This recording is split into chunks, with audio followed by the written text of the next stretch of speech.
Se você veio aqui para ouvir a palavra de Deus, abra sua Bíblia no livro do Apocalipse, o livro da revelação de João, o último livro da sua Bíblia, em nome de Jesus. Abra a sua Bíblia, abra o seu coração para a palavra de Deus, não é palavra de homem, mas é a palavra do Senhor, que nós iremos ler e meditar juntos, amém? Apocalipse, capítulo de número 3. Glórias a Deus. Apocalipse, capítulo de número 3. Último livro da sua Bíblia aí, abre lá. Amém? Glórias a Deus. Apocalipse, capítulo 3, verso de número 7 em diante. Amém? Vamos lá? Diz assim a palavra do Senhor: ao anjo da igreja em Filadélfia, escreve: estas coisas diz o santo, o verdadeiro, aquele que tem a chave de Davi, que abre e ninguém fecha, e que fecha e ninguém abre. Conheço as suas obras. Eis que eu ponho diante de ti uma porta aberta, a qual ninguém pode fechar, e que você tem pouca força. Entretanto, guardaste a minha palavra e não negaste o meu nome. Eis que farei que alguns que são da sinagoga de Satanás, destes que a si mesmos se declaram judeus e não são, mas são mentirosos, eis que eu os farei vir e se prostrar diante dos seus pés, e conhecer que eu amei a vocês, porque vocês guardaram a minha palavra, a palavra da minha perseverança. Eu também os guardarei da hora da provação que há de vir sobre o mundo inteiro, para experimentar os habitantes da terra. Eis que venho sem demora. Conserva o que você tem, para que ninguém tome a sua coroa. E ao vencedor farei dele uma coluna no santuário do meu Deus, e dali jamais sairá. Gravarei também sobre ele o nome do meu Deus, o nome da cidade do meu Deus, a nova Jerusalém que desce do céu, vinda da parte do meu Deus, e o meu novo nome. Quem tem ouvidos para ouvir, ouça o que o Espírito Santo diz à igreja. Senhor, em nome de Jesus, fala conosco. Me ajuda, Deus, a falar da Tua palavra nessa noite. Ajuda os irmãos a ouvirem a Tua voz, Espírito Santo, a não se aterem a um homem, a não se aterem a um vaso de barro, Senhor. Mas, da mesma forma te peço, Pai, em nome de Jesus, usa o Teu vaso de barro nessa noite, para o louvor da Tua glória e edificação da Tua igreja em amor, em nome de Jesus, amém. Amém, irmãos? Pode se sentar, por favor, no seu lugar.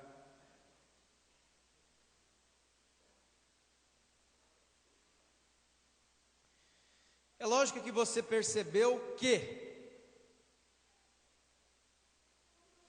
o Senhor Jesus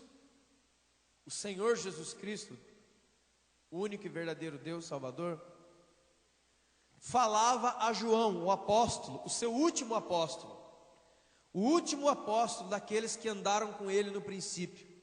Todos os outros apóstolos já haviam morrido quando ele começou a escrever isso. Ele estava preso na ilha de Patmos, ele era prisioneiro, e o Senhor Jesus arrebatou o espírito de João e começou a mostrar para ele visões das coisas que aconteceriam. E não somente visão das coisas que aconteceriam, mas deu a ele instrução que escrevesse 7 cartas e enviasse as 7 igrejas daquela época, que estavam em diferentes cidades. Filadélfia era uma delas. Filadélfia era uma, Sardes era outra, Pérgamo, Tiatira, Laodiceia. Então eram 7 cidades onde a igreja estava. E Jesus pega o último dos seus apóstolos e fala para ele: eu tenho uma última missão para você, João. Você vai escrever cartas para essas igrejas. Então toma nota aí do que eu vou falar. Então Jesus foi dizendo e ele foi escrevendo para enviar para as igrejas. E ele envia carta para a igreja de Filadélfia. Filadélfia quer dizer amor fraterno, o amor de irmão, o amor fraternal. Isso quer dizer a palavra Filadélfia. Só que a igreja de Filadélfia é a única igreja na qual Jesus não faz correção.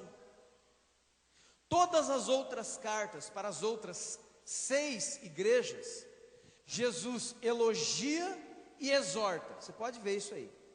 Ele elogia a igreja, fala que a igreja tem obras, fala que a igreja está muito bem ou não, mas ele sempre tem uma palavra também de exortação. Ele sempre também tem uma palavra de correção para aquelas igrejas. Mas no caso da igreja de Filadélfia, não. Ele só tem palavras boas. Ele só tem palavras de elogio para esta igreja. Amém, querido? Você pode entender isso? E o que me chamou a atenção está no verso de número 8. Queria que você novamente acompanhasse comigo, amém? Em nome de Jesus. O verso número 8, o verso de número 8 diz assim: é Jesus falando para uma igreja. Preste atenção, querido. Jesus está falando para uma igreja. Ele está dizendo a seguinte coisa: eu conheço as suas obras. Eu conheço as suas obras. E eu coloquei diante de ti uma porta aberta. Essa porta que eu coloquei diante de você, ninguém pode fechar. Ninguém. O que é ninguém? É ninguém. Nem homem na terra, nem demônio no inferno, nem anjo no céu pode fechar isso. Porque ela foi aberta com a chave de Davi, a chave do rei. Tá? E eu sei que você tem pouca força. Entretanto, vocês guardam a minha palavra e não negam o meu nome. Eu quero falar hoje sobre qual é o pensamento de Jesus sobre igrejas grandes e igrejas pequenas. Nós precisamos, como cristãos, até por uma questão de libertação da cabeça de muita gente, o que é que a Bíblia diz ser uma igreja grande? Ou uma grande igreja? Só que a gente já podia ter dado muita coisa diferenciando uma da outra. Outra coisa que eu quero colocar aqui a título de conhecimento. Quando você vê, por exemplo, Paulo escrevendo aos Coríntios, aos Efésios, aos Colossenses, aos Tessalonicenses, a grande maioria das pessoas tem a impressão que Paulo estava escrevendo para uma igreja de 2, 3, 4 mil membros. Ele quase que 100% das vezes estavam escrevendo por uma igreja que tinha entre 30 a 60 pessoas, porque eram igrejas que se reuniam nas casas dos cristãos. Então, dentro de uma casa naquela época, não caberiam 300 pessoas. Então, quando Paulo escreve aos Coríntios, não está escrevendo uma congregação gigantesca, numericamente falando, mas está escrevendo para uma congregação poderosa em Deus. É isso que nós precisamos entender. Quando Paulo escreveu aqui a igreja de Filadélfia, a cidade de Filadélfia era a menor cidade dentre as 7. E a igreja aqui que não nega o nome de Jesus, a qual Jesus abriu uma porta para ela, não era uma mega congregação de não sei quantos mil membros, eram 30 ou 40 pessoas. Só que é aqui que eu quero entrar, irmão. Essas 30 e 40 pessoas, elas mudavam a cidade inteira. Você vai ver em Atos capítulo 16, por exemplo, dizendo a seguinte coisa: estes que estão agitando o mundo chegaram também aqui. A equipe apostólica de Paulo não era uma congregação de 500, 600, 700 membros violentamente, não, eram 6, 7, 10 pessoas Só que quando aquelas 10 pessoas entravam numa cidade, meu irmão, é só ler Atos dos Apóstolos. Ou e até em alguns casos, quando Paulo e Silas, ou Paulo e Barnabé entravam em algum lugar, o diabo, como diz, tinha que fazer a malinha dele, ó. Aquela cidade era transformada. Por quê? Porque eles eram poucos, mas eram poderosos em Deus. Inclusive, a Bíblia toda fala dessa questão de quantidade e qualidade. Por exemplo, um dos exemplos mais conhecidos, Gideão, que tinha mais de 12 mil homens. E Deus falou: olha, Gideão, você não vai com essa turma toda aí não, viu? Nós vamos começar, Deus falou, você vai começar a fazer prova com essas pessoas, porque eu vou mostrar para você, Gideão, que quem ganha as guerras sou eu. Não é quantidade numérica do teu exército. A mesma coisa ele falou com Davi, como nós falamos na semana passada. Então quando Jesus está falando aqui, ele está falando de uma igreja numericamente pequena, colocada aos nossos olhos hoje, seria uma congregação medíocre. Porque hoje é medido assim. Porque hoje, com o avanço das coisas, houve um avanço das coisas, mas não houve avanços espirituais. Você encontra hoje prédios aqui em Pindamonhangaba com 1000 pessoas lá dentro. E aí você passa e diz: ah, isso aí é uma igreja grande. Mas qual é o pensamento de Deus sobre isso? Será que Ele quer igrejas grandes numericamente, com prédios e tal, aquela coisa toda? Ou Ele quer talvez um número menor de pessoas, mas que estejam alcançando o que Ele colocou? Então Ele fala assim, ó: eu sei que vocês têm pouca força, mas vocês me atraíram, porque vocês não negam o meu nome e guardam a minha palavra. Que é a primeira coisa, irmão. Primeira característica de uma igreja grande, de pessoas grandes: não negam o nome de Jesus e guardam a palavra de Deus. Não negam o nome de Jesus e guardam a palavra de Deus. Agora,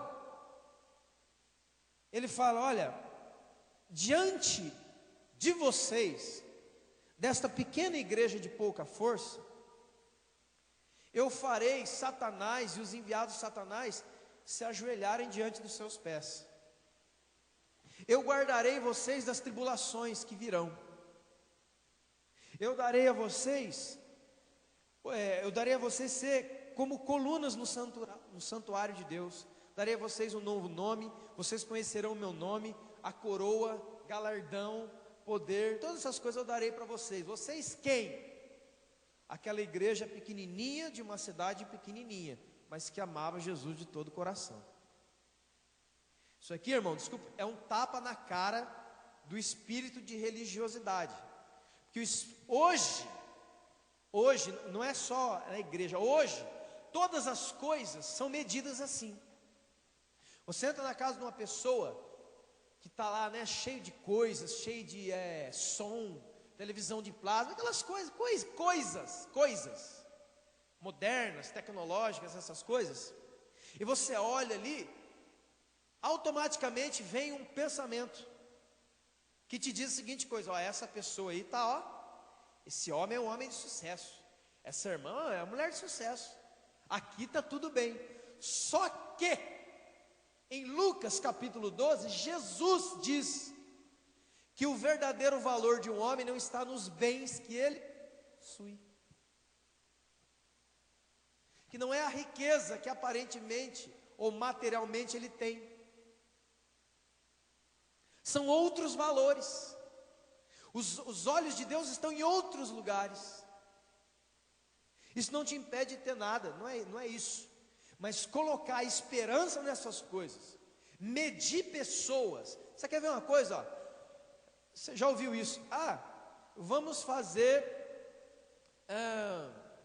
uma reunião especial, e aí nessa reunião especial é para somente um tipo de pessoas, os outros tipos de pessoas não podem vir. A minha Bíblia diz que isso é acepção de pessoas. O que é fazer acepção de pessoas? É olhar para alguém e dá um rótulo para ela: você é classe média, você é classe baixa, você é classe A, hoje é dito classe A, classe B e classe C. Pergunta: quem denominou e separou as pessoas assim? Quem? Você já parou para pensar? Porque neste livro, nesse aí seu, você não vai encontrar isso. Você vai ver que isso é uma coisa do mundo, que separa as pessoas pelo que eles têm, não pelo aqueles que eles são. E Jesus está com os olhos naquilo que nós somos, não naquilo que nós temos, porque nós podemos ter sem ser.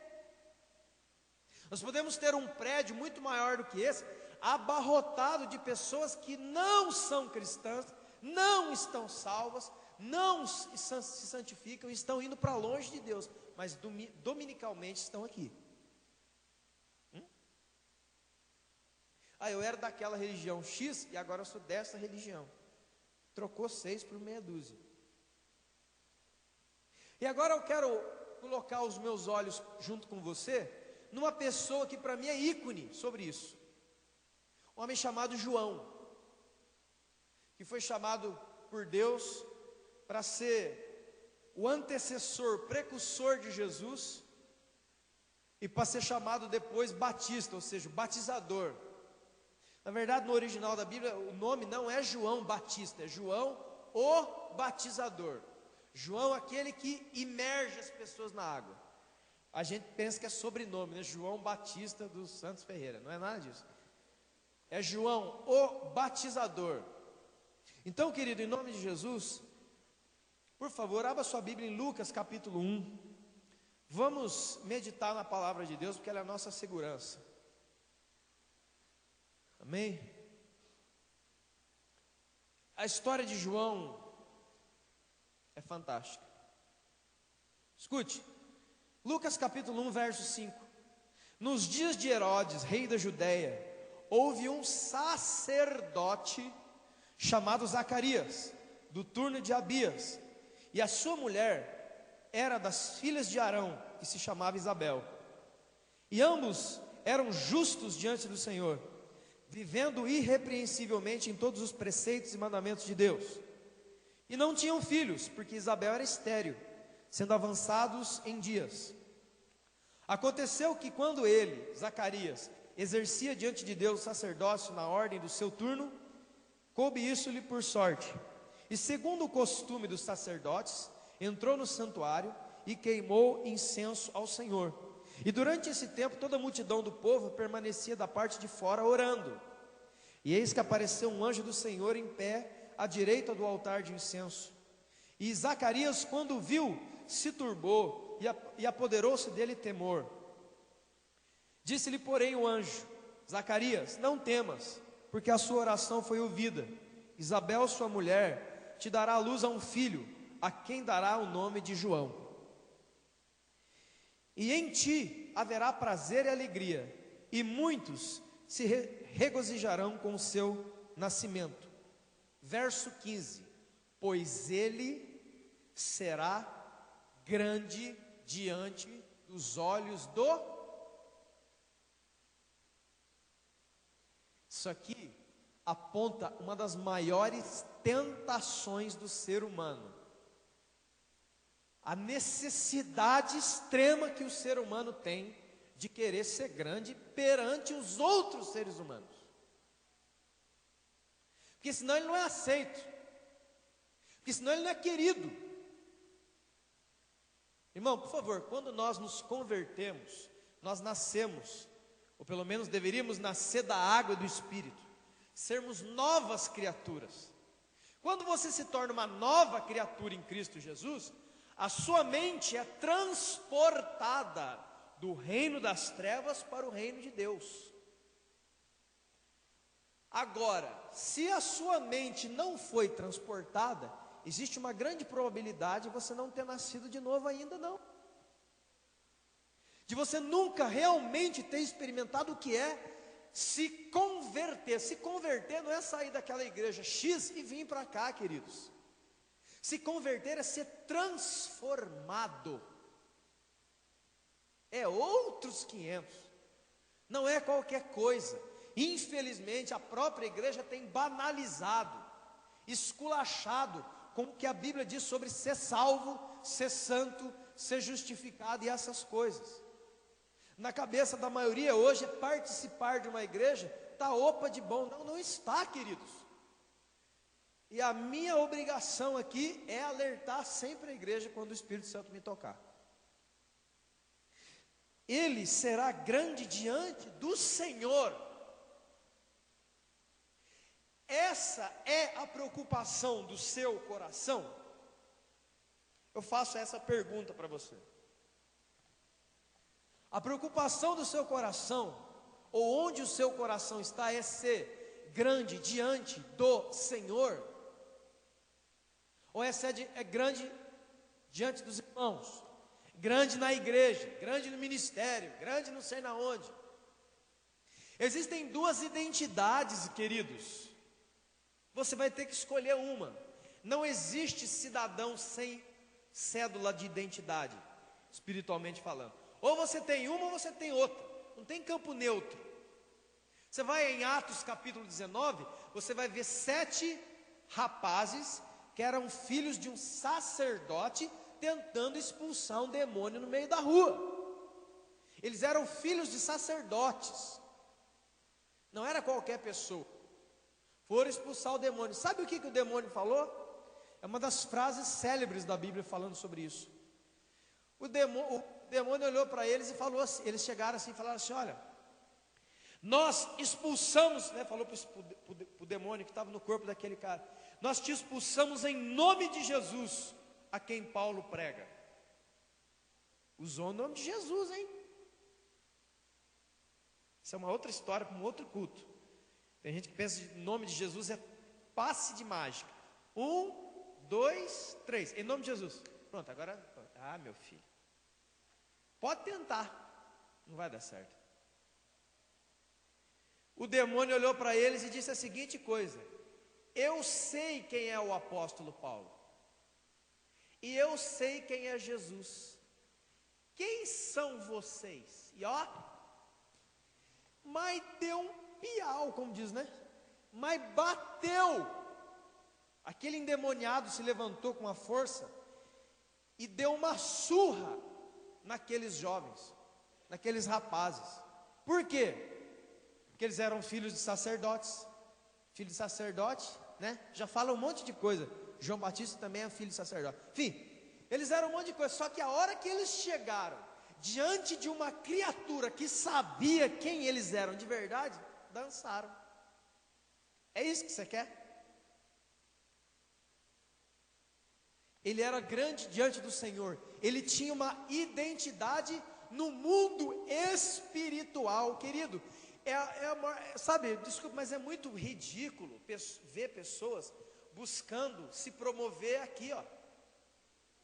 Inclusive, os que buscam a promoção terrena é porque são preguiçosos ou não entendem nada da promoção espiritual, vamos dizer assim. Porque a promoção terrena é fácil, querido. Quem sabe você aparece no jornal aí, te dá uma placa de... Eu vim de um lugar uma vez que fizeram até o melhor crente do ano. Teve, eu fui lá no dia lá para ver. Ainda bem que não me deram nenhum diploma. Mas teve uma festa no final do ano, onde chamou os irmãos. Olha, nós fizeram oração, fizeram um monte de coisa, e aí começaram a dar diplomas para os irmãos, dizendo a seguinte coisa: esse diploma aqui é do crente mais simpático. Aí todo mundo aplaudia, o irmão simpatia. Ei, aleluia, que gostoso. Agora o melhor cantor deste ano na igreja, e o prêmio vai para categoria sertaneja, Alexander, Zac e tal. Ô gente, ele se preocupava em ser grande diante de Deus. Você se preocupa? Talvez você pense que não, mas um dia você vai precisar. Assim como aqueles jovens precisaram, e na hora que eles foram acessar não tinham nada.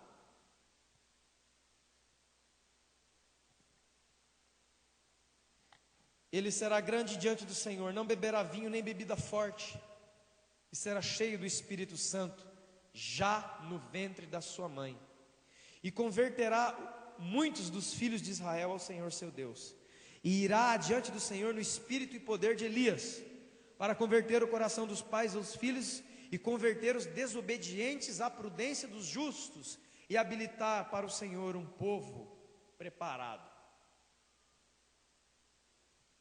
João Batista era filho do sacerdote Zacarias, e a sua mãe Isabel era também das filhas de Arão, ou seja, por parte de pai e por parte de mãe, ele era levita, ele era sacerdote puro.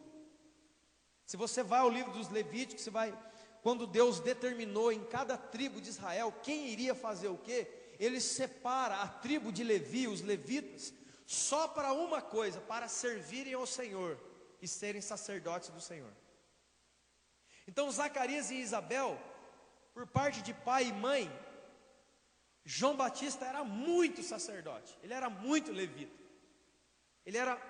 a linhagem da sua família era muito de Deus. Então com certeza ele seria treinado pelos seus pais e pelos demais sacerdotes, e iria passar o resto da sua vida dentro do templo de Israel, fazendo os ofícios de sacerdote perante Deus por causa do povo. Certo? Errado. Porque João Batista saiu fora. João Batista foi ser aquilo que Deus queria que ele fosse, e não mais um bibelô dentro daquele templo. João Batista trocou o templo, os sacrifícios, a roupa do sacerdote, que não era qualquer roupa, as franjas, os filactérios das roupas, a posição, o status no meio da sociedade, porque sacerdote naquela época não era qualquer um, tinha todo um ritual, uma pose, enfim, eles eram a nata da sociedade. João Batista não quis isso. Ele largou o que todo mundo considerava. Cara, você é filho de sacerdote? Quem me dera, mano. Você é o cara. Você vai ficar dentro do templo. Você vai fazer a vez da nação inteira. Cara, você vai ser o...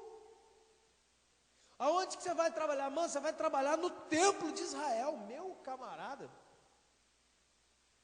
A construção mais maravilhosa no meio de Jerusalém, que dava para ver de longe, o templo. Todo mundo ia para o templo, a casa de Deus. Aí ele fala: eu não vou. Sabe onde ele vai? Para o deserto. Olha a congregação dele. Vai para o deserto. Abandona aquelas roupas sacerdotais dos seus avós, dos seus patriarcas, para vestir peles de animais do deserto, de cabras e camelos. Ele mata os animais, tira a pele e faz aquela roupa.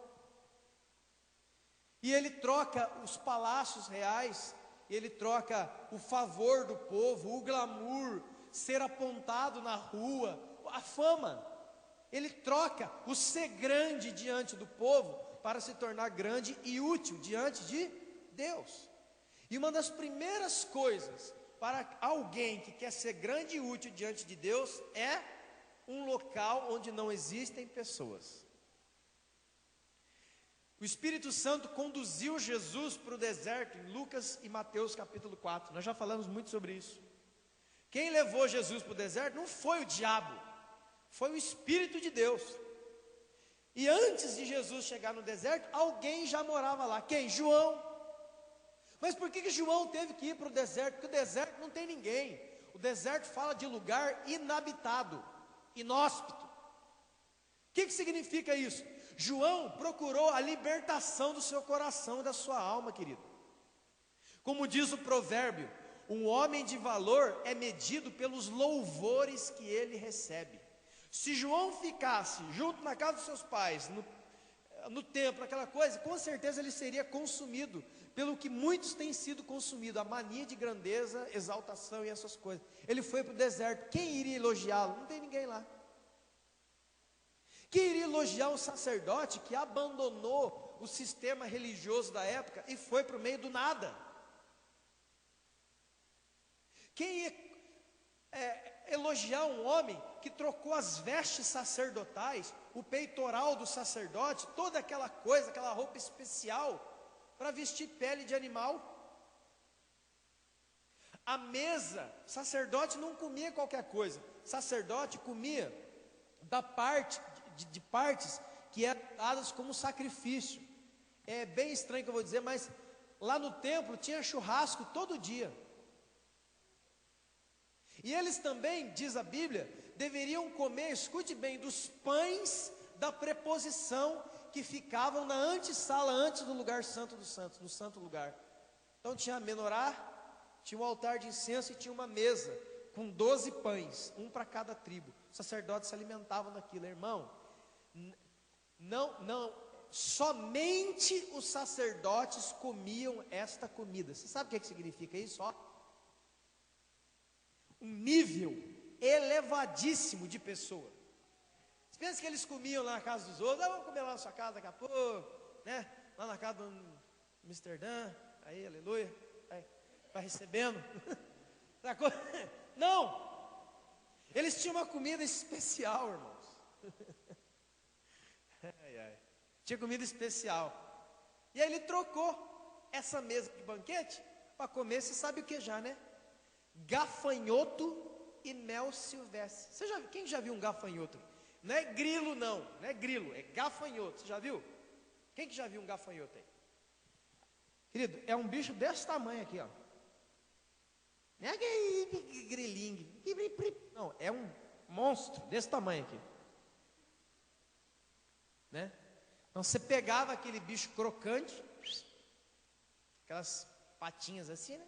Aí tinha um tachinho de mel, né?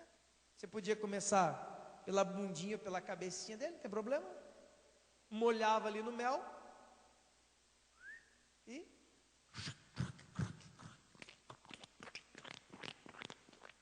aquelas perninhas. Sabe o que isso me mostra em todos os aspectos? Que João Batista foi se humilhar, que João Batista renunciou às aparências do mundo. E isso fala do coração de Deus desde Gênesis e Apocalipse. Como Deus disse, por exemplo, ao profeta Samuel, como nós falamos semana passada: Samuel, não atente para a sua aparência, porque o homem vê o exterior, mas eu vejo o coração. Agora, por que é então que a sociedade moderna, incluindo a igreja nos dias de hoje, se preocupa tanto com o exterior e quase nada com o seu interior? E eu quero fazer, olha a pessoa que está do seu lado, por favor, me ajuda aqui, fala assim: irmão, como está o seu espírito? A sua alma? Eu vejo que você hoje, né, se arrumou, colocou a roupa, seu sapato novo, sua calça nova, colocou perfume e veio, e você está bonitão hoje, hein? Você está bonitona hoje, hein, irmã? Olha que coisa maravilhosa. E por dentro? Por dentro. Porque se a Bíblia diz muitas vezes que Deus vê o seu interior, eu quero fazer uma pergunta: quantos são aqui cristãos? Levante a mão. Quantos creem em Deus aqui? Levanta a mão. Você crê que a palavra de Deus é de Deus? Então, irmãos, eu não estou falando aqui para você chegar aqui no próximo culto fedendo, sem tomar banho, tá, irmão? Por favor, não é isso. Mas até o apóstolo Pedro, escrevendo a sua carta, disse a seguinte coisa, no capítulo 3 de 1 Pedro, para avisar para as mulheres daquela época, por exemplo, que elas não ficassem se ligando em arranjos de cabelo, frisados, brincos, colares, aquela coisa, que infelizmente muitas pessoas torcem isso para outras questões, mas não é isso que ele está falando, que o texto continua. Ele fala que a verdadeira beleza de uma mulher é interior. Ô glória, hein, pastor, então eu posso ficar um bagulho? Não, irmã, por favor, vigia, não é isso. Todavia, por que nós não cuidamos do nosso interior? Por que nós não cuidamos do nosso espiritual? Por que todo mundo sempre quer passar um creminho para dar, né? Irmão, em nome de Jesus, abandona isso, cara. Já dizia, o tempo não para, e não para mesmo. Você vai envelhecer. Todos vão.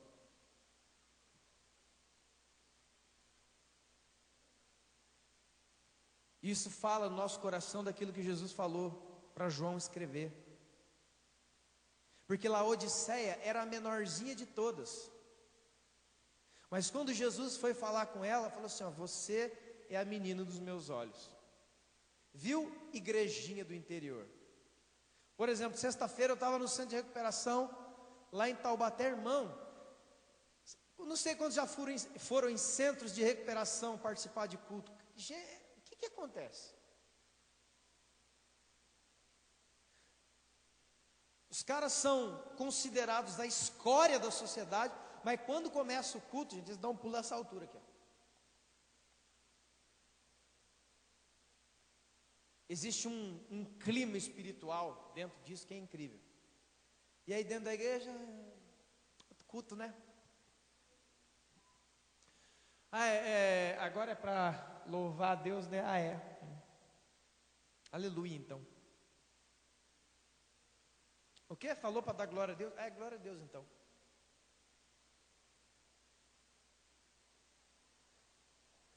Quando Jesus olhou para aquela igrejinha, falou assim: ó, vocês são importantes para mim, eu olho para vocês, sabe por quê? Vocês não negam o meu nome. Vocês têm pouca força diante da sociedade, diante de tudo isso, mas vocês são meus, vocês são um povo meu, vocês me amam. Eu sinto que vocês me amam, eu sinto que vocês me querem, eu sinto que vocês me desejam. Então para vocês eu tenho tudo, igrejinha pequenininha. Mas quando ele falou com as outras, que eram com certeza maior, ele não foi muito agradável, ele não foi muito legal.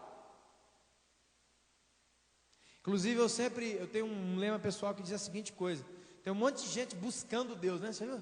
Eu estou numa busca, irmão, aleluia. Estou buscando no monte, eu busco em casa, eu estou buscando Deus, estou buscando Deus, estou buscando Deus, estou indo atrás de Deus. Eu fico olhando, meu Deus, né? O que será da vida desse irmão quando ele encontrar Deus? Você já pensou sobre isso? Que a grande maioria das pessoas vivem buscando Deus, mas quando ele fala eu estou buscando Deus, ele não tem ideia do que ele está falando. Você já leu esse livro aqui? Você já prestou atenção o que acontece com a vida de alguém que encontra Jesus? Exemplozinho. Apóstolo Paulo era o cara, foi treinado pelos maiores escribas e líderes da sinagoga da época, chamado Gamaliel. Quem tinha aula com Gamaliel já era, onde você estudou? Eu estudei lá na escola da roça. E você? Eu estudei na top, mano. Eu estudei lá no ITA.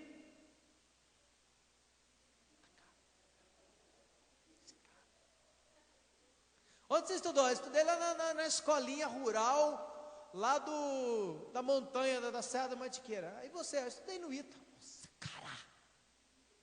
No ITA, mano.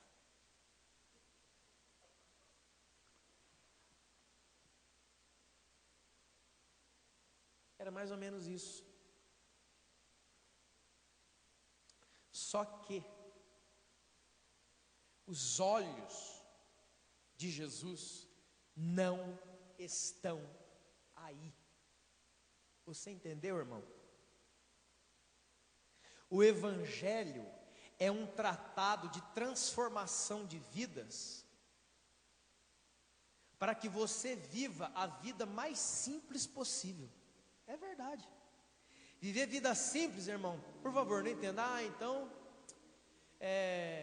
quem tem moto troca por cavalo. Não é isso, gente, por favor. É se alegrar com pequenas coisas. Você se alegra com pequenas coisas? Ou você já não alegra mais com pequenas? Olha, irmãos, isso aqui É um grande teste para a sua espiritualidade. Alguém chega, eu tenho um presente para você. Qual que é? Eu passei lá na cidade, eu vi essa caneta aqui. Eu quis comprar essa caneta para você. Ah, caneta? Legal. Ou outros piores ainda, uma caneta. É só isso que eu valho? Este é o meu valor? Não entenderam que não é o que se dá, é que você foi lembrado. Irmão, gente, aonde foi parar os valores de Jesus Cristo em nós? Cadê? Onde que está isso aí? Onde que guardaram? Falou, eu tenho um presente para você, o quê? Notebook. Ai, isso agora sim provou o seu amor. E o pai de família que trabalha de sol a sol e não pode dar a boneca mais moderna para a filha, não é pai? Deixou de ser? Não ama mais o filho? Eu estou falando aqui de uma coisa que não é que vai entrar, não, já entrou e está no nosso pescoço e ninguém elimina isso. Fica lá. Como diz, grande fonte de lucro é a piedade com contentamento. Tendo com o que comer e com o que nos vestir, estejamos contentes. Pergunta para a pessoa do seu lado, olha para ele, irmão, você está contente com a sua vida? Com o que você tem? Eu comi só arroz e água hoje, dê glória a Deus. Porque existem milhões de pessoas que não têm nem arroz e nem água. Não tem. Isso daqui não é apologia à pobreza, não, gente, à miséria, não. Mas é o contentamento que a Bíblia diz que para o cristão é lucro, é para a gente ficar alegre. Quem aqui andou pelado ano passado que não tinha roupa? Levanta a mão.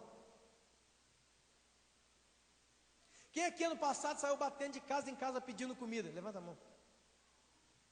Sabe o que é isso? Até aqui tenha nos ajudado o Senhor. Irmão, Deus é presente na nossa vida de uma maneira incrível e parece, mas Deus não está operando na minha vida. Se Deus não escute isso, se Deus não tivesse operando na sua vida, você estaria morto. Porque até o ar que você respirou agora, você pegou esse ar de Deus. Devolve.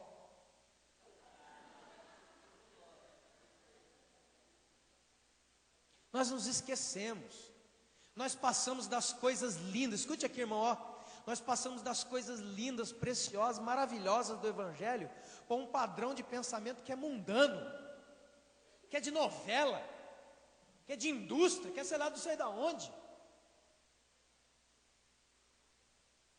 Irmão, já fui, olha, podia chamar testemunho de outras pessoas aqui tranquilamente, eu já fui naquelas igrejinhas de roça. Igrejinha de roça é assim,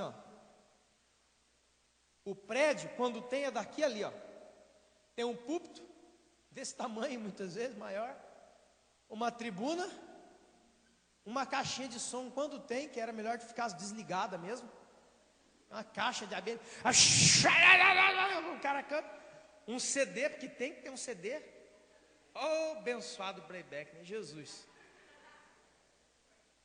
Só que é o seguinte, Jesus está lá, o Espírito Santo está lá. Quando eu estive aqui na tríplice fronteira aqui do Paraguai para a Argentina, eu já contei isso aqui, eu vi os irmãos 3h30, 4 horas da tarde, 3h30 da tarde, indo de charrete, bicicleta, a pé, para a igreja mais próxima, que ficava a 20 e tantos quilômetros, o sol a pique. Chegava lá na igreja, chão de terra batido, não tinha som, não tinha nada, um candeeiro, sabe o que é candeeiro, né? Lampião, lá, uns caboclos doidos, dando glória a Deus em espanhol, uns índios. Aí você entrava assim, só que quando você entrava, irmão, você fazia assim, pum. Sabe aquele negócio de ar-condicionado que tem nas lojas, agora que você tem um vento assim na porta? Eu gosto daquele lá, eu fico ali embaixo. Sabe, você está assim no maior calorão na cidade, e você abre a porta do banco e entra, você faz assim, Já viu isso? É isso.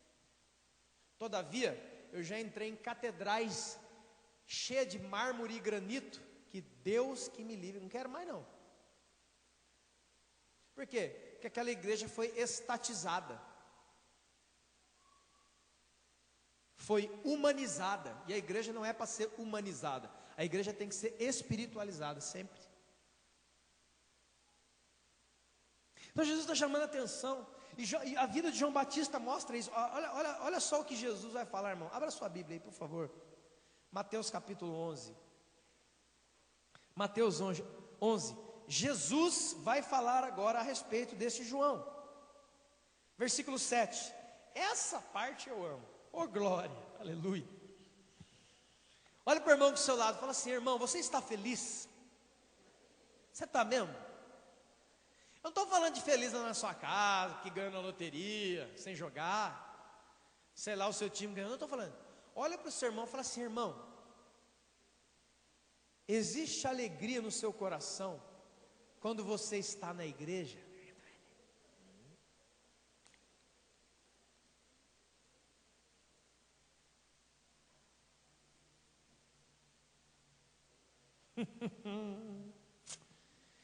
Mateus 11, 7. Olha o que é dito por Jesus. Então, partindo eles, passou Jesus a dizer ao povo a respeito de João. E ele faz a seguinte pergunta. E eu faço essa pergunta aqui. Primeira pergunta de Jesus a respeito da pessoa de João. O sacerdote que abandonou toda a imagem, tudo que as pessoas entendem que esse cara é muito grande para viver no deserto. A primeira pergunta: o que vocês saíram procurando? O que vocês estão procurando encontrar, hein? Olha que Jesus fala para os discípulos a respeito de João. O que vocês andaram procurando? Um caniço agitado pelo vento? Sabe o que quer dizer isso aqui, cara?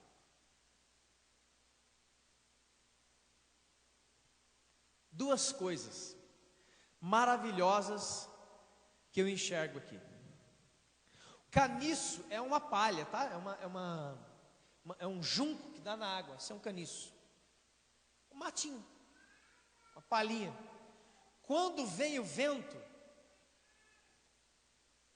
ele balança para todo lado.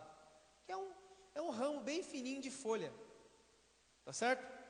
Jesus pergunta: o que vocês saíram procurando? Um caniço agitado pelo vento? Primeira coisa, Jesus estava dizendo que por mais que João fosse grande e poderoso, ele não passava de um caniço agitado pelo vento. Ele não passava de homem.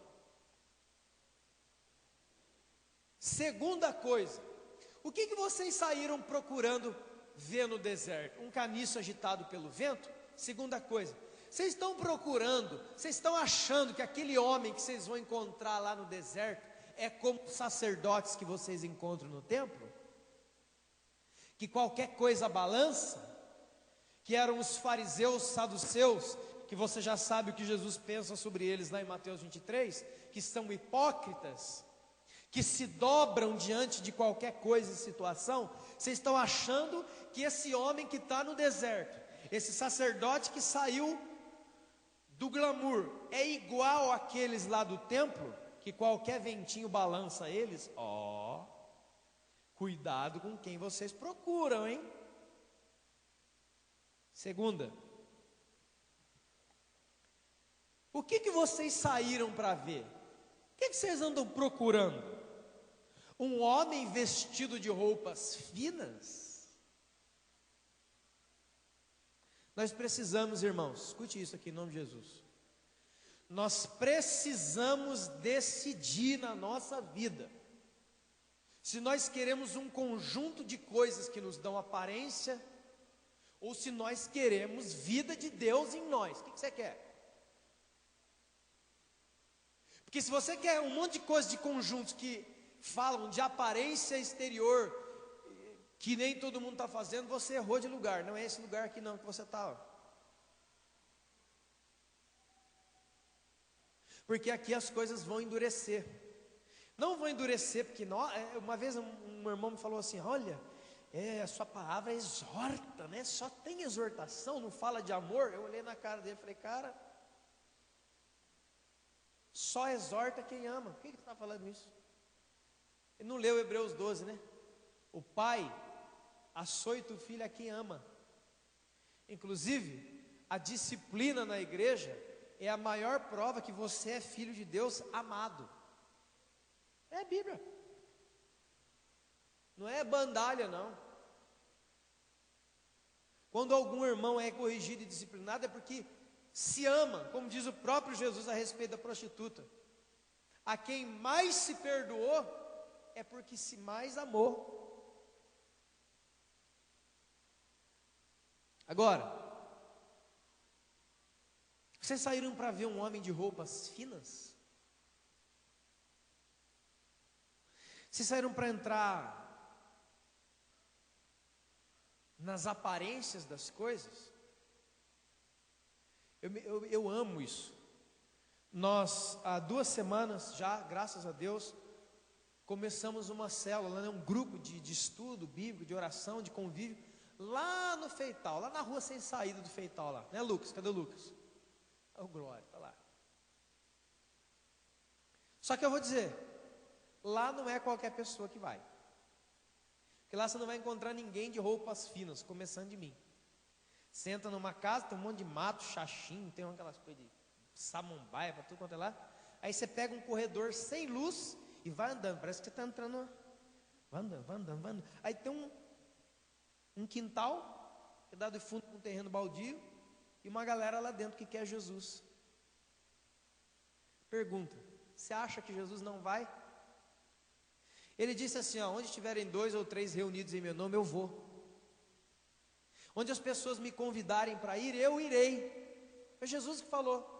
Mas Jesus estava fazendo essa pergunta para eles, ó, vocês estão atrás de um cara qualquer que amolece para qualquer lugar? Ou vocês estão atrás da verdade de Deus que sai da boca dele? Vocês estão atrás de um cara, vamos dizer assim, um Mauricinho dos templos? Ou vocês estão atrás da verdade de Deus que ele contém? Vocês precisam decidir. Nós precisamos decidir isso, irmão. Porque senão vem o tempo da dificuldade, da escassez, ninguém prevalece. E o Evangelho, inclusive, foi escrito para a igreja que sofria naquela época. Sofreu perseguição terrível.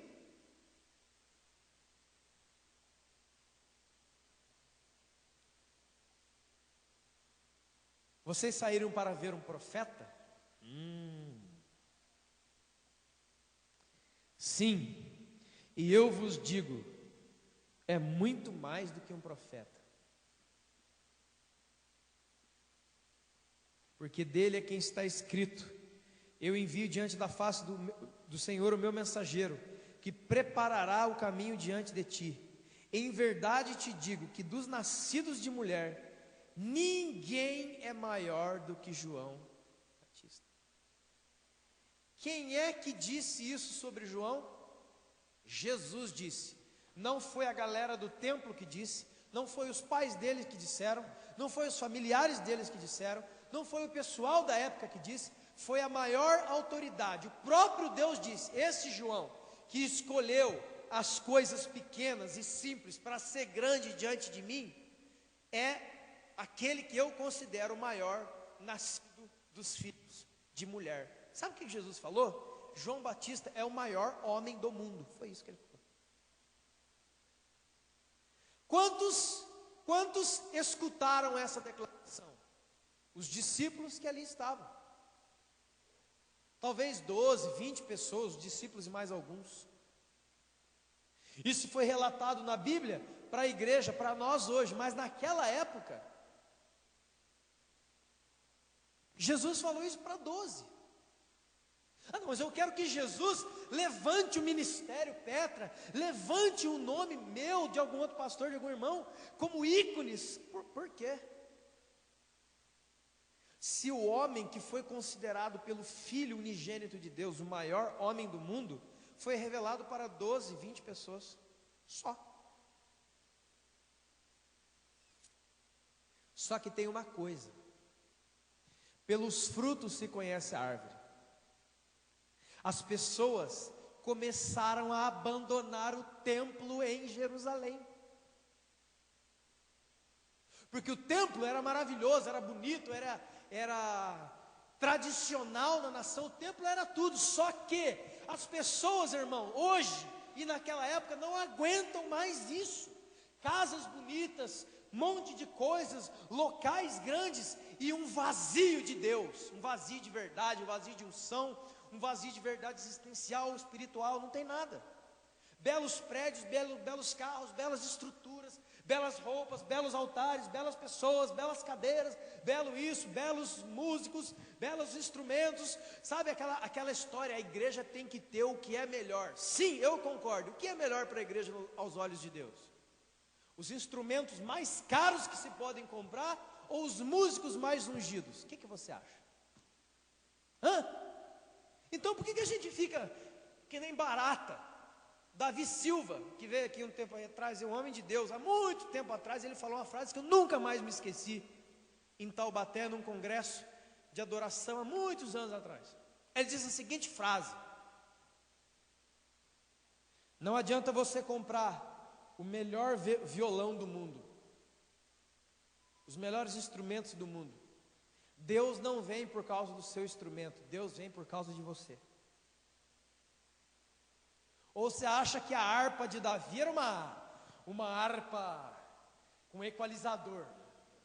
Nossa, olha o Davi, mano, o que é isso? Quem está assistindo, por exemplo, a minissérie Rei Davi, é um bambu torto com 4 linhas. Pem, pem, pem. Só que ele tinha unção, ele tinha esse óleo de Deus espiritual sobre a vida dele. E as pessoas daquela época começaram a olhar o templo, aquela construção majestosa, funcional, e falaram: cara, Deus não está mais aqui. Onde que está Deus? Onde que está a verdade? Olha, diz que tem um sacerdote que fugiu e está lá no deserto. Vamos atrás desse cara, mano. Quem sabe ele tem água para a gente beber. E foram. E a Bíblia diz que as multidões de pessoas começaram a sair do templo e ir atrás de um homem no meio do deserto, cara doido. Vamos ver se ele tem roupa de sacerdote. Não tem, é roupa de pele de camelo. Vamos ver se ele come as comidas preparadas para o sacerdote. Não, ele come gafanhoto e mel silvestre. Vamos ver se a palavra dele é uma palavra adocicada, bem preparada, como um caniço que se dobra daqueles sacerdotes do templo lá da nossa cidade de Jerusalém. Não, não é. Qual que era a pregação de João Batista? Raça. Irmão, parênteses aqui, ó. Quem na sua sã consciência sairia de uma igreja, né? De um prédio, as coisas bem, instalações, iria lá para o meio do mato, lá numa margem do Paraíba, cheio de mosquito, pernilongo, muriçoca, aquela coisa toda. E aí daqui a pouco abre o mato, um cara barbudo, fedido, e olha para você: o que você está atrás de mim, ô cobra? Cobra velha, raça de víbora, o que você está aqui? O que você quer aqui? Eu quero Deus, eu quero Deus, eu quero Deus. Então você tem que se arrepender dos seus pecados para poder entrar no reino dos céus. Era isso. O Rio Jordão começou a lotar, porque ele era grande diante de Deus. Ele não estava preocupado com as coisas mais do templo, daquelas coisas de imagem, de aparência. Ele estava preocupado em saber: Deus, Senhor, para aí, para tudo esse negócio ao meu redor, igreja, para. Senhor, o que queres que eu faça? O que queres que eu seja? Ele deu os ouvidos dele para Deus, ele tinha mensagem de Deus. Ô povo, vocês têm que se arrepender dos seus pecados, porque o reino de Deus está chegando. Arrependam-se, para que vocês possam ser salvos. E aquilo ali foi tão poderoso que a Bíblia diz que até os sacerdotes do templo começaram a ir lá também, no meio do povão. Pô, né? Sabe o que é isso, irmão? Sabe o que é isso? É um despertar dentro da igreja, cara.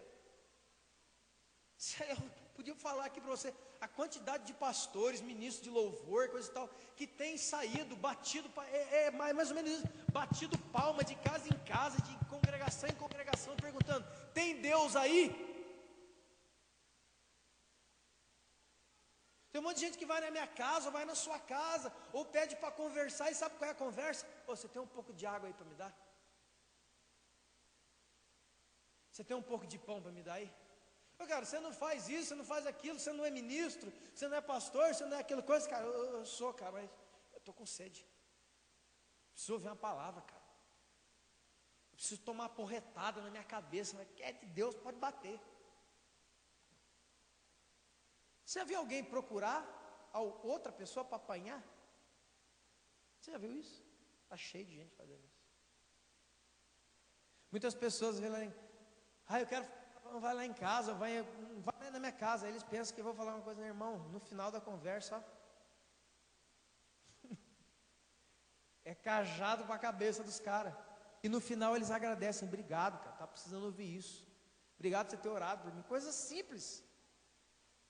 A Bíblia diz que os sacerdotes também começaram lá no meio do templo, os escribas e fariseus, e lá no meio do povo, saindo do templo para ver quem era João. E João viu eles. Isso que é engraçado. Vocês vieram, né, raça de víbora? Quem que andou avisando vocês que a ira de Deus está chegando? Para vocês eu falo o seguinte: vocês têm que se arrepender e mostrar frutos dignos do seu arrependimento. E não fiquem dizendo por aí que vocês são filhos de Abraão, porque dessas pedras Deus suscita filhos para Abraão. Olha a mensagem do cara. A igreja do UFC entrou, já toma a primeira. Pim! Porque para o ser humano a mensagem de Deus sempre vai parecer tão dura, mas não é. É porque nós estamos desesperadamente desviados, transviados e perdidos. Você quer ver uma coisa? Você chega uma pessoa e fala assim, olha, a pessoa vem e fala: olha, eu quero dizer uma coisa para você, e você fica olhando, o que você acha? Aí é o que eu mais gosto. Fala assim: eu acho que todo o seu problema é porque você é orgulhoso. E sabe o que você tem que fazer? Você tem que levantar da sua cadeira e ir lá e pedir perdão para aquela pessoa lá. Mas foi ele que fez tanto contra mim, porque... Então, você é orgulhoso. Você tem que abrir o seu coração e receber o perdão e liberar o perdão. Quem perdoa a vida de outra pessoa, libera a outra pessoa para viver, gente. E se libera também.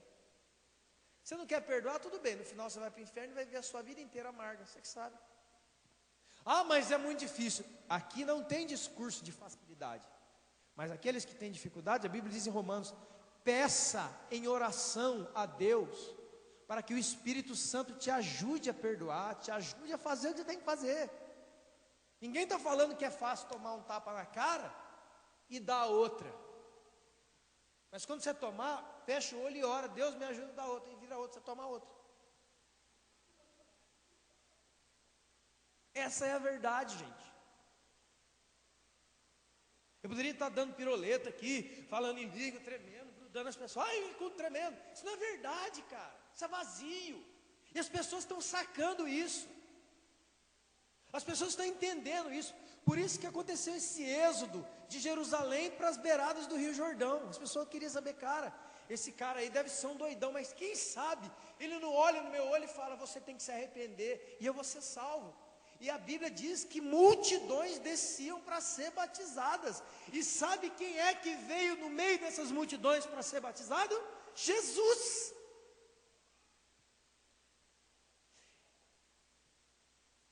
E João Batista, porque se preocupou ser grande diante de Deus e não entrar nessa coisa, ele foi a pessoa que disse a seguinte frase. Vocês estão vendo aquele homem ali, ó? Convém que ele cresça e eu diminua, porque ele é o Cordeiro de Deus que tira o pecado do mundo. Os dois nunca mais se viram, e alguns dias depois a cabeça de João Batista foi decapitado. João Batista era um homem grande, aleluia. Ele era um homem grande, mas lembra do caniço? Aqui mesmo em Mateus 11, diz que certo momento João Batista duvidou. Ele estava preso, chamou seus discípulos e falou assim: olha, vai lá e pergunta para Jesus se ele é o Messias mesmo, ou vai vir outro. Olha o coração dele, ó. Sabe o que é isso, irmão? Ele não deixou de ser homem, ele não deixou de ser humano, ele também teve medo, ele também balançou. Pergunta se esse Jesus aí, que eu batizei e que falei que ele é o Filho de Deus, o Cordeiro de Deus, que tira o pecado, pergunta se é ele mesmo ou havemos de esperar outro. Jesus responde assim, olha o que Jesus responde. Fala para aquele atribulado, que sou eu mesmo, oh glória. Vai e diz para João que os cegos veem, que os paralíticos andam, que os surdos ouvem e que os leprosos são purificados. Olha a resposta de Jesus. Sabe o que ele está falando? Ninguém pode fazer as obras que eu faço. Depois que João ouviu isso, ele morreu decapitado. Então, Jesus se torna ali naquele momento maior que o templo. Foi o mesmo Jesus que disse a seguinte coisa, escute, Jesus diz a seguinte coisa: você quer ser o maior? Porque os discípulos de Jesus discutiam entre eles quem que era o maior. Isso foi há 2000 anos atrás, e hoje, igual. Cheio de gente dentro da igreja, mas quem tem mais talento? Aquela irmã é uma benção, é uma benção, é uma benção, e é uma benção. Mas quem que é mais benção? Eu não sei, mas você que disse isso não é. Não é, não entendeu? Sabe Jesus, né, gente? Jesus é uma delícia. Aí Jesus aqui, eu vou ensinar para vocês quem é o maior. Traz essa criança que está aí, ó. Põe essa criança aqui no meio. Vocês estão olhando para essa criança aqui? O maior tem que ser como ela, jogando nego de cabeça. Onde já se viu um crente, onde já se viu um pastor, um irmão, ouvir a seguinte coisa: você quer ser o maior? Diminui, desaparece. Não posso. Eu tenho que ficar aqui, Eu preciso ser visto, eu preciso ser notado, eu preciso ser comentado no Facebook, Twitter. Eu preciso ser seguido. Ai, meu Jesus. Eu preciso ser seguido. Outra conversa dos crentes modernos. E aí, quantos seguidores você tem?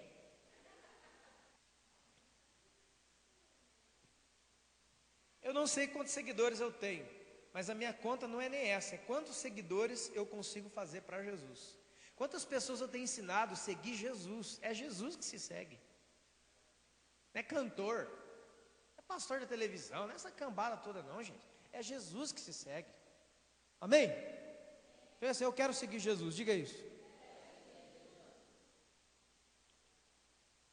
Ele... Ai, Jesus. João.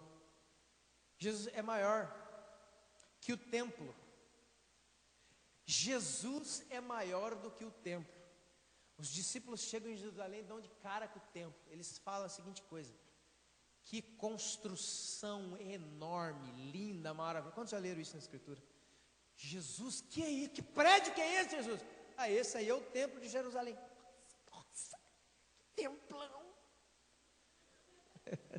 Acho que Jesus vai pregar hoje no templo, glória. Irmão, vai ver as pregações de Jesus no templo. Não, Jesus entra no templo, o que acontece? Primeira vez que ele entra no templo?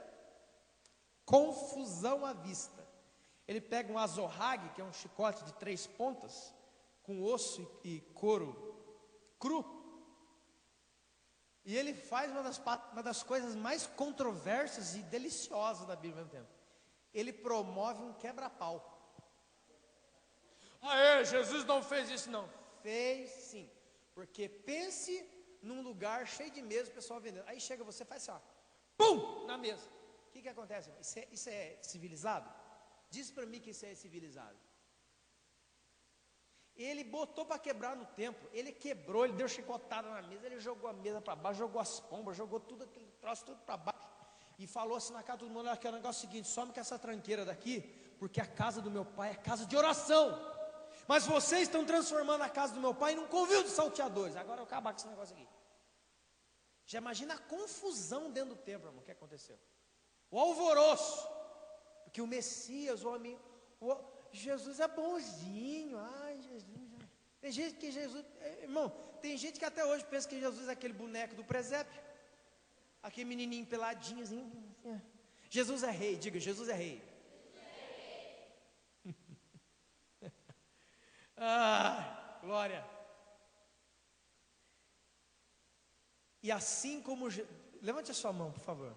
Diga assim comigo: Senhor, assim como o Senhor entrou no templo em Jerusalém há 2000 anos atrás e tirou de dentro dele toda a sujeira, eu creio, Jesus, pela sua palavra, que hoje eu sou o templo do Espírito. Entra em mim, Senhor, e arranca toda a sujeira e vira a mesa da minha vida. Amém? Amém? Já fez essa oração? Jesus, o templo de Jerusalém não tem mais, irmão, agora é você. Jesus, entra dentro de mim, toda a sujeira que está. Mas Jesus, não seja delicado não, mas Jesus, baixa o sarrafo no meu pecado, porque eu quero ser santo. Sede santos como o vosso Pai é santo. Esse tem que ser o nosso desejo. Só tem uma maneira de ser santo. Você não se santifica a si mesmo. Nós somos santificados pelo Espírito Santo, por Deus, pelo sangue de Jesus. Você faz essa oração: Deus, entra dentro de mim.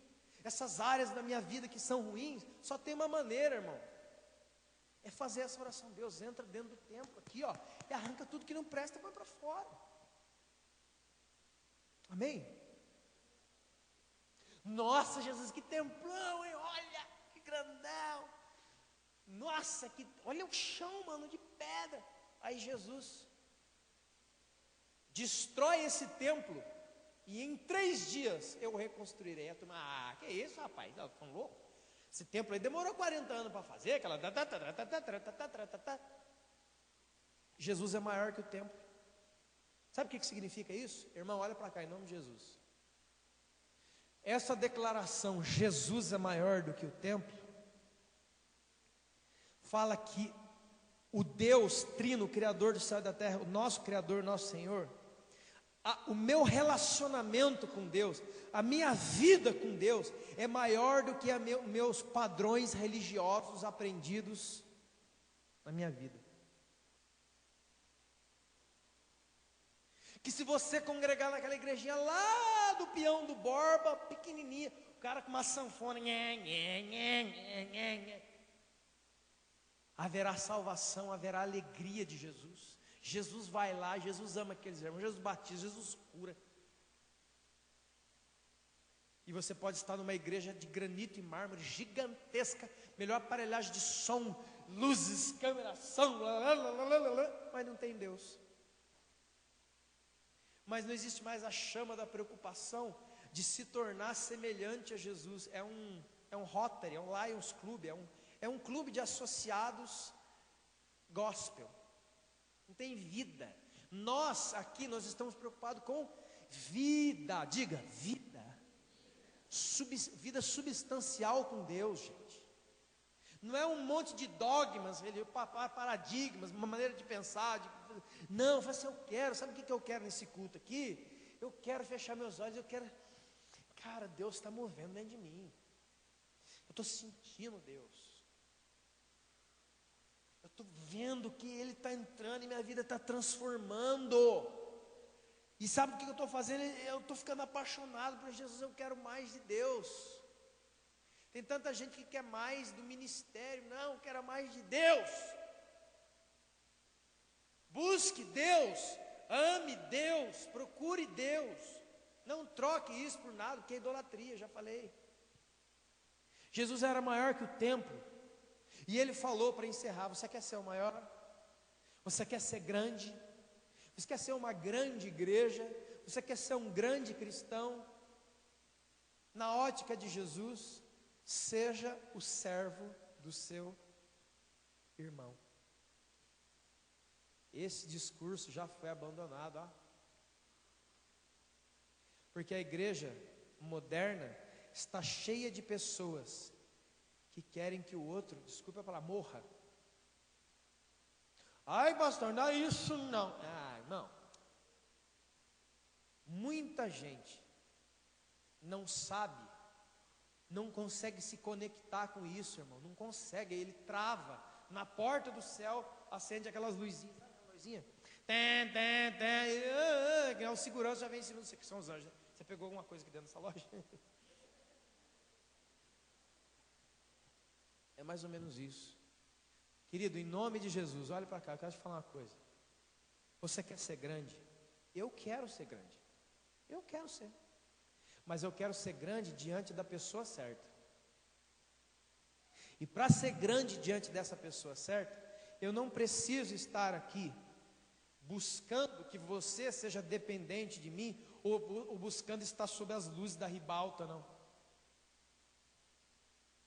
Eu tenho que entender que eu tenho cada vez mais que descer e servir a vida dos meus irmãos simplesmente. Você quer ver? Isso aí, irmão, é. O que você prefere? Um culto pentecostal? Ai, meu Deus, caiu 5 pessoas. Caiu todo mundo. É esse culto, Deus está nesse culto. Por quê? Porque caiu todo mundo.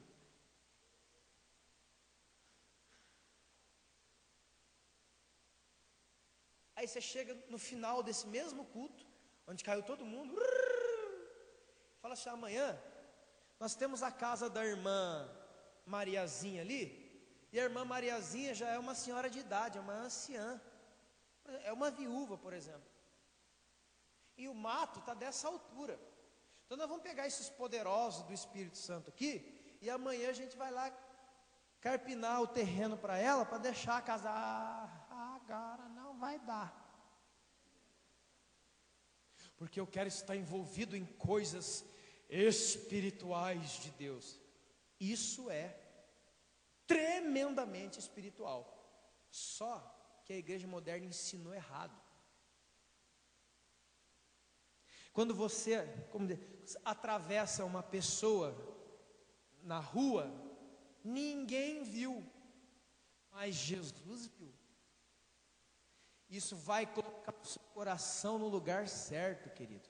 Eu quero ser grande diante de Deus. Eu sou servo do meu irmão. Jesus falou: quem quiser ser o maior, seja o servo de todos. Jesus, ele é o servo perfeito.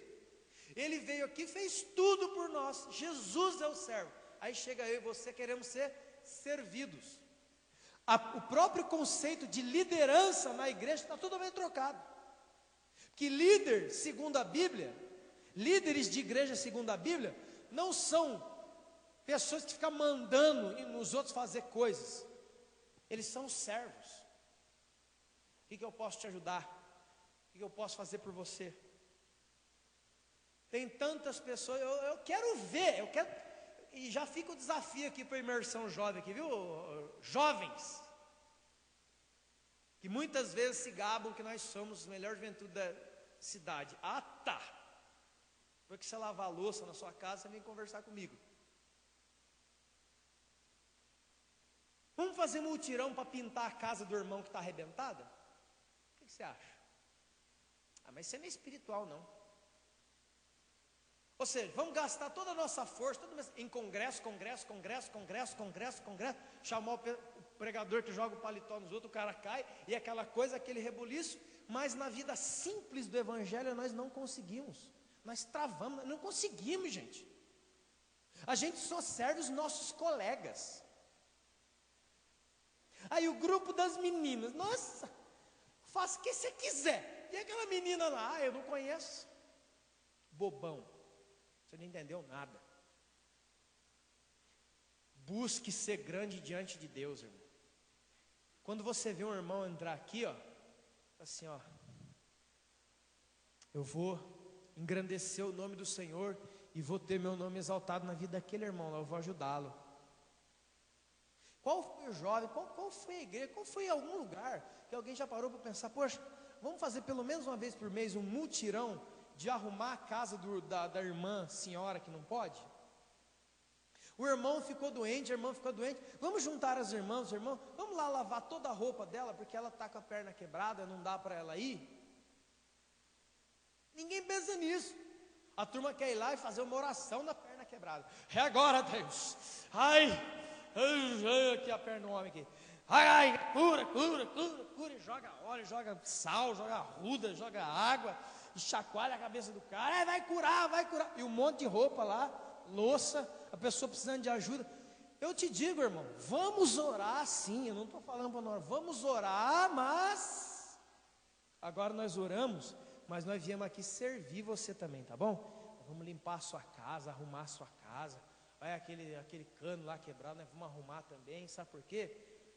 Porque nós estamos numa busca diante dos olhos de Deus, gente.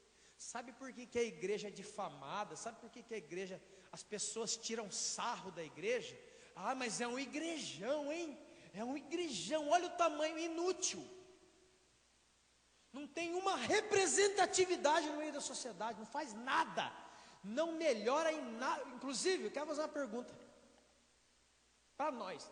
Não falo de Arraial dos outros, não. Aqui, se a Petra fechasse amanhã, quem além de nós daria falta dela? Ao contrário, o vizinho da frente ia soltar até foguete. Você não parou para pensar essas coisas? Então coloque isso no seu pensamento, nas suas orações. Quem desta cidade iria pensar, cara, aquela igreja não pode fechar, porque ela está conosco, ela está na comunidade, ela serve a cidade, ela é real, ela é de verdade, não é um brinquedo, não é um factoide na mão de um pastor, de um monte de líder, que fecha a espiritualidade dentro dos templos. Pindamonhangaba precisa da igreja, gente. Se você sai, por exemplo, no trabalho do Bom Samaritano, o centro da cidade de Pinda já está repleto de prostitutas adolescentes. E aí? Ah, eu estou ocupado demais sempre, me desculpe. Se coloque de pé em nome de Jesus.